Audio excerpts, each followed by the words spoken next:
আসসালামু আলাইকুম। Hi everyone, কী খবর সবার, কেমন আছেন? আশা করি ভালো আছেন।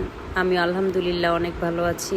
দিন পর আমার টুকটাক রান্নার একটা ছোট ব্লগ দিচ্ছি। তেমন বেশি একটা রান্না করা হয় না, তো অনেক দিন পর ভাবলাম শাশুড়ি মায়ের সাথে একটু রান্না করি। দুজন মিলে আজকে টুকটাক রান্না করলাম। এটা ছিল আমাদের দুপুরের রান্না, হচ্ছে ট্যাংরা মাছ দিয়ে পেঁপে রান্না। সকালবেলা বাজার থেকে নদীর ফ্রেশ ট্যাংরা মাছ আনা হয়েছিল, যেটা পেঁপে দিয়ে রান্না করা হচ্ছে। আর সুস্থ থাকতে হলে বাসার খাবারের কোনো বিকল্প নাই। বাসায় রান্না করা খাবার মানেই হচ্ছে ফ্রেশ আর স্বাস্থ্যকর। আমরা যেহেতু সবজি লাভার, আমাদের সবকিছুতে সবজি থাকা মাছ। এদিকে হচ্ছে মাছ ভর্তার জন্য মরিচ ভাজা হচ্ছে। আমরা নর্মালি যে কোনো ভর্তায় কাঁচা পেঁয়াজটা খেতে পারি না, যার জন্য হচ্ছে পেঁয়াজ, একটু আদা আর রসুন দিয়ে এটা ভালোভাবে ভেজে নিলাম। এইভাবে ভেজে ভর্তা বানালে যে কোনো ভর্তায় খুব মজার হয়। যারা যারা এইভাবে খান না, ট্রাই করে দেখতে পারে। অন্যদিকে হচ্ছে আমার শাশুড়ি মা একটু মাছ ভাজা করেছিল, যেই মাছটাকে আগে থেকে আধা ঘন্টার মতো ম্যারিনেট করে রাখা হয়েছিল।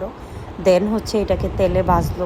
মাছ ভাজা খেতে খুবই মজা লাগে। আর এদিকে হচ্ছে একটু জলপাইয়ের টক ঝোল করা হচ্ছে, যেটাও খেতে খুবই মজা লাগে। আর আমরা এইভাবেই টক খাই, একটু ঝোল করে, প্লাস হচ্ছে মশলাটাকে ভালো করে কষিয়ে। এখানে ট্যাংরা মাছগুলো আগে থেকে হালকা ভাজা ছিল, দেন হচ্ছে মশলা কষিয়ে দিয়ে দিলাম। আর এই যে জলপাই আর বিলিম্বি হচ্ছে একসাথে দিয়ে টক ঝোলটা করা হচ্ছে। দেন হচ্ছে আমার শাশুড়ি মা একটু শুটকি বোনা করতেছে, যে শুটকি বোনাটা এত মজা হয়। আর এইভাবে শুটকি বোনা করলে দেখতে যেমন ভালো লাগে, খেতেও খুবই ভালো লাগে। বাঙালি আমরা হচ্ছে মাছে ভাতে বাঙালি, আর সাথে হচ্ছে আমাদের শুটকি মাস্ট। শুটকি থাকাই লাগবে, একদিন শুটকি না খেলে মনে হয় যে কত কিছু খেলাম না। শুটকি বোনা রেডি, কতটা ইয়াম্মি আর লুবনীয় লাগছে। আর সাথে হচ্ছে